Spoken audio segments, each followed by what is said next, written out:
Capítulo 6. Começam as complicações de tio André. Me solte, berrava Polly. Não estou segurando você, respondia Diggory. Suas cabeças em seguida surgiram do poço e, mais uma vez, a luminosa quietude do bosque entre dois mundos os envolveu. Parecia ainda mais cheio de vida, mais cálido e mais tranquilo depois dos destroços deteriorados de Sharn. Se lhes fosse dada a oportunidade, de certo teriam se esquecido de quem eram, de onde vieram, teriam se estendido no chão, deleitando-se, meio adormecidos, a escutar o crescimento das árvores. Dessa vez, porém, uma coisa os manteve mais acordados do que nunca. Logo que pisaram a relva e descobriram que não se achavam sós, a rainha, ou feiticeira, tinha viajado com eles, agarrada aos cabelos de Polly. Por isso esta gritava me solte. Isso vinha a provar uma outra coisa sobre os anéis. Tio André nada informara a respeito para Diggory, porque também ignorava o fenômeno. Para mudar de um mundo para outro, trazido pelo anel, não era preciso usá-lo ou tocá-lo. Basta tocar a pessoa que estivesse em contato com ele. O anel funcionava como um ímã. Se você agarrar um alfinete com um ímã, pode puxar outros alfinetes em contato com o primeiro. Mas no bosque, a rainha Jades não era a mesma. Para começar, estava muito mais pálida, tão pálida que mal lhe sobrava alguma beleza. Curvada, parecia ter a respiração opressa, como se o ar local a sufocasse. Já não dava medo às crianças. Solte o meu cabelo, esbravejou Polly. Solte logo o cabelo dela, gritou Diggory. Ambos caíram em cima da rainha e livraram os cabelos de Polly em poucos segundos. Estavam agora mais fortes do que ela, que tinha uma expressão de terror nos olhos. Depressa, Diggory, disse Polly. Vamos trocar os anéis e mergulhar no lago que nos leva para casa.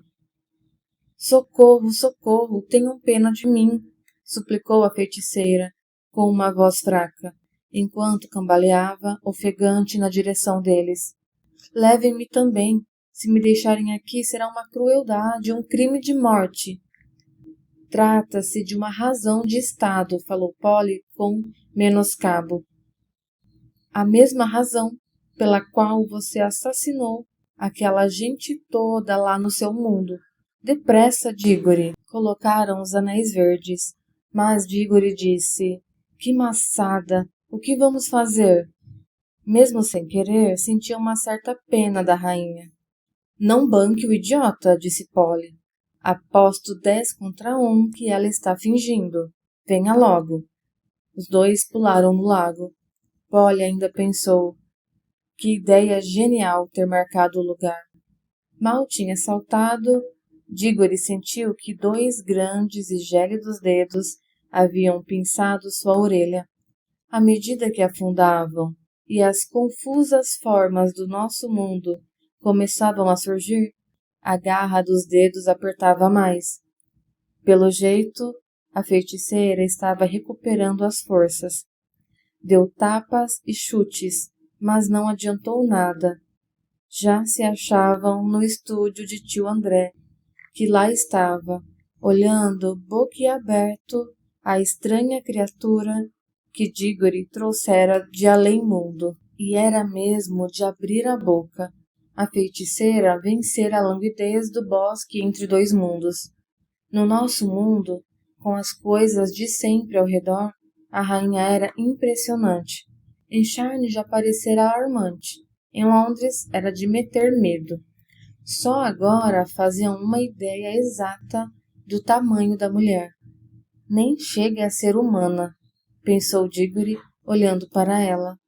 E devia estar certo, pois se diz que há sangue de gigante na família real de Sharn. No entanto, A altura da rainha não era nada comparada à sua beleza, impetuosidade e selvageria. Parecia 10 vezes mais cheia de vida do que a grande parte das pessoas que a gente encontra em Londres. Tio André, inclinando a cabeça, esfregando as mãos e abrindo os olhos, parecia um coelho acuado. Melhor, ao lado da feiticeira, mais parecia um camarão, pois apesar de tudo, como Polly observou mais tarde, havia qualquer semelhança entre ela e ele, qualquer coisa na expressão do rosto. Era o olhar dos bruxos, a marca que Jadis não encontrou na face de Diggory. Pelo menos uma vantagem havia em ver os dois reunidos. Não se podia mais ter medo de tio André. Assim como não se tem mais medo de minhoca depois de se topar com uma cascavel, ou medo de uma vaca depois de se topar com um touro bravo. Bah, disse Diggory para si mesmo, feiticeiro ele. Não dá nem para enganar, ela sim é para valer. Tio André continuava a esfregar as mãos e a curvar a cabeça. Procurava uma coisa bem delicada para dizer, mas a boca estava seca, como o chafariz de charme. Não conseguia falar. Seu experimento com os anéis, como dizia ele, estava sendo um sucesso acima do desejável. Apesar de estar metido em magia há anos, sempre reservara as missões perigosas para outras pessoas. Nada parecido lhe acontecera até então. Jadis falou, não muito alto, mas alguma coisa na sua voz fez a sala estremecer. Onde está o feiticeiro que me convocou a este mundo? Minha senhora, arquejou tio André, é uma honra excelsa, um encantador prazer de acolher, se ao menos este seu humílimo servo fosse antes avisado de vossa real chegada, Onde está o feiticeiro, idiota? Perguntou Jadis. Minha senhora, espero que a senhora tenha perdoado quaisquer liberdades que porventura essas crianças levadas tenham tomado diante de tão augusta presença. Posso assegurar-lhe você, ainda, disse a rainha, numa voz ainda mais aterradora. Com uma passada, cruzou a sala, apanhou um punhado do cabelo cinzento de tio André e empurrou a cabeça dele para trás. Examinou-lhe o rosto demoradamente, enquanto o velho piscava os olhos e molhava os lábios o tempo todo. Por fim, soltou-o tão abruptamente que ele rodopiou de encontro à parede.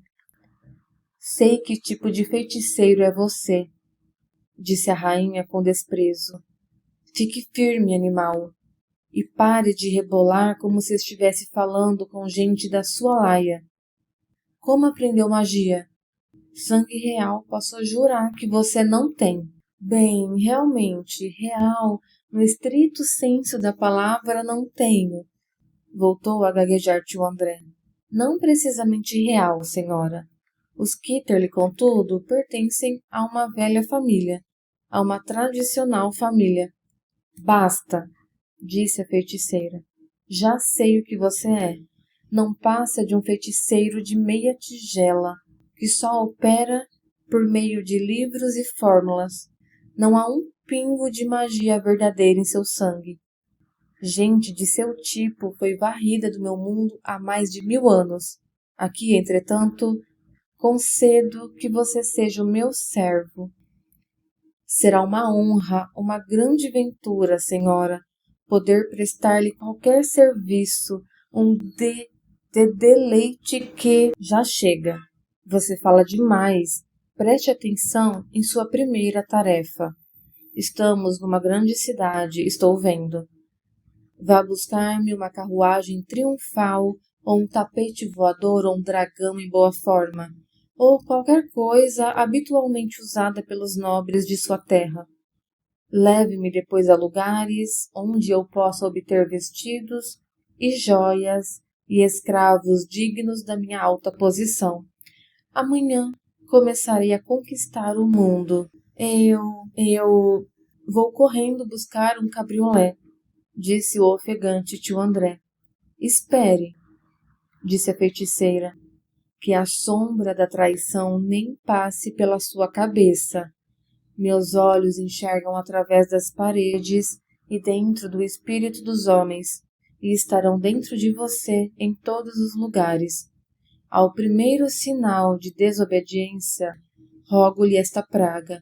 Onde se sentar, será como ferro em brasa. Quando se deitar, invisíveis blocos de gelo pousarão em cima de seus pés. Agora vá. O velho saiu como um cachorro com o rabo entre as pernas. As crianças temiam agora que Jades quisesse ajustar as contas pelo que ocorrera no bosque. No entanto, a rainha nunca mais mencionou o assunto. Eu acho, e digo-lhe também, que a mente dela era de um tipo que jamais se lembraria daquele lugar calmo. Você poderia levá-la para lá várias vezes e deixá-la por um longo tempo que ela continuaria sem lembrança nenhuma. Agora que ela estava sozinha com as crianças, nem notava a presença delas. Ela era assim mesmo. Echarn queria usar Diggory e não deu a mínima atenção a Polly. Agora que tinha tio André nas mãos, pouco se importava com Diggory. As bruxas, em geral, são assim.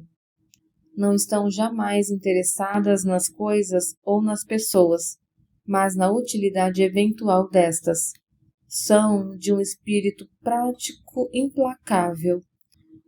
Fez-se silêncio na sala por 1 ou 2 minutos, mas, pelas pancadas do pé de Jades no chão, via-se que sua impaciência crescia. Por fim, falou, como para si mesma. Que andará fazendo aquele velho maluco? Devia ter trazido um chicote e, sem olhar para as crianças, saiu como um pavão à procura de tio André. Opa! Exclamou Polly, respirando aliviada. Tenho de ir já para casa. É tarde para burro. Está bem, mas volte o mais cedo que puder, disse Diggory. Não pode haver nada mais medonho do que ter esta mulher aqui em casa. Temos de combinar um plano. O problema é de seu tio. Foi ele quem começou a confusão toda. Está certo, mas você volta? Não vá me deixar sozinho numa enrascada destas. Vou para casa pelo túnel, disse Polly com bastante frieza. É o caminho mais rápido. Se quer mesmo que eu volte, não acha que está na hora de pedir desculpa? Desculpa? Mulher é fogo. Que é que eu fiz? Oh, nada, é claro, respondeu Polly com sarcasmo. Só torceu meu pulso como um saca-rolha. Só deu uma martelada no sino como um imbecil de fivela. Só bancou o bestalhão, deixando que ela agarrasse em você lá no bosque, só isso. Oh, exclamou Diggory, muito surpreso. Muito bem, muito bem. Desculpe, desculpe. Reconheço a culpa de tudo. Já disse, desculpe. Mas, por favor, volte. Estarei frito se não voltar. Não vejo o que poderá acontecer com você. Acho que é o seu tio André quem vai sentar-se nas cadeiras quentes. Não é isso, Polly. Estou preocupado com mamãe. Imagine só se aquela coisa aparece no quarto dela. A mamãe morre na certa. Ah, agora estou entendendo, disse Polly em outro tom de voz. Perfeito. Pazes feitas. Volto, se puder. Só que tenho mesmo que ir. E esgueirou-se pelo túnel. O lugar escuro, que fora uma aventura poucas horas antes, parecia agora um lugar manso e doméstico. Voltemos ao tio André. Seu velho coração ia tuque, tuque, tuque quando ele desceu os degraus do sótão, dando pancadinhas na testa com um lenço. Chegando ao próprio quarto, no andar de baixo, trancou-se. A primeira providência que tomou foi buscar no guarda-roupa uma garrafa e um cálice, mantidos ali, fora da vista policialesca da tia Leta. Serviu-se de uma dose heróica da heróica bebida e bebeu de um gole igualmente heróico. Depois respirou profundamente. Palavra, falou para si mesmo. Estou inteiramente, que coisa louca, na minha idade. Bebeu de um gole outro cálice de heroísmo e começou a mudar de roupa. Um colarinho muito alto, muito reluzente e muito duro, desses que mantinham o queixo erguido o tempo todo. Um colete branco todo trabalhado, a corrente do relógio de ouro atravessando de lado a lado. Uma sobrecasaca que ele usava somente em casamentos e enterros. A cartola muito bem escovada. Apanhou uma flor no vaso, colocado ali por tia Leta, prendendo-a à lapela. Procurou um lenço limpo, um lenço excelente, impossível de se encontrar hoje em dia, deixando cair nele algumas gotas do que se chamava frasco de cheiro.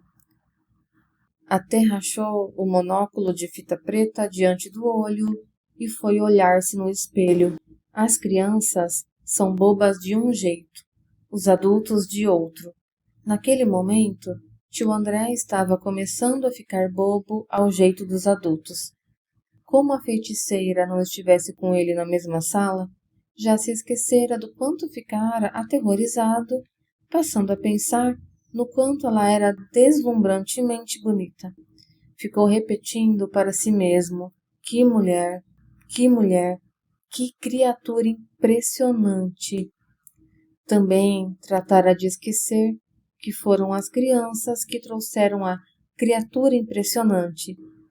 Sentia-se como se ele próprio, por sua força mágica, tivesse trazido a mulher de um mundo desconhecido. Mirando-se no espelho, disse: André, garoto, você está diabolicamente conservado para sua idade. Um homem de aparência muito distinta, cavalheiro. Veja você. O tonto do velhote estava de fato começando a imaginar que a feiticeira ficaria apaixonada por ele. Provavelmente, os 2 goles ajudavam a sustentar essa opinião, e as melhores roupas também. Mas, enfim, sempre fora vaidoso como um pavão. Foi só por isso que se fez feiticeiro. Abriu a porta, desceu as escadas e mandou a empregada procurar um cabriolé. Todo mundo podia ter uma porção de empregadas naquele tempo. Na sala de visitas, como esperava, encontrou tia Leta. Estava ajoelhada, muito entretida em remendar um colchão. Ah, minha irmãzinha querida, disse tio André. Eu tenho de sair. Só queria que me emprestasse umas 5 libras por aí. Não, meu caro André, respondeu tia Leta, com sua voz inflexível, sem erguer os olhos do trabalho. Já disse a você inúmeras vezes que não lhe empresto dinheiro. Por favor, mana, não complique. É de uma importância transcendente. Ficarei numa situação terrivelmente embaraçosa se... André, disse tia Leta, fitando. Você não tem vergonha de pedir dinheiro emprestado? Escondia-se toda numa comprida e aborrecida história de gente grande atrás daquelas palavras. Basta você saber o seguinte. Tio André zelava pelos negócios de tia Leta. Como nunca trabalhou e gastava muito com charutos e conhaque, os quais a irmã sempre pagava, conseguiu deixá-la mais pobre do que era 30 anos antes. Minha querida, você não está entendendo. O caso é que eu tenho umas despesas extraordinárias hoje. Sou forçado a levar a passear Levar a passear quem, André? Uma estrangeira que acabou de chegar, da mais alta distinção, da mais alta asnice. Há 1 hora que a campainha não toca. Neste momento, a porta escancarou-se. Tialeta virou-se e, com maior assombro, viu ali parada uma imensa mulher, esplendorosamente vestida, de braços nus e olhos chamejantes. Era a feiticeira.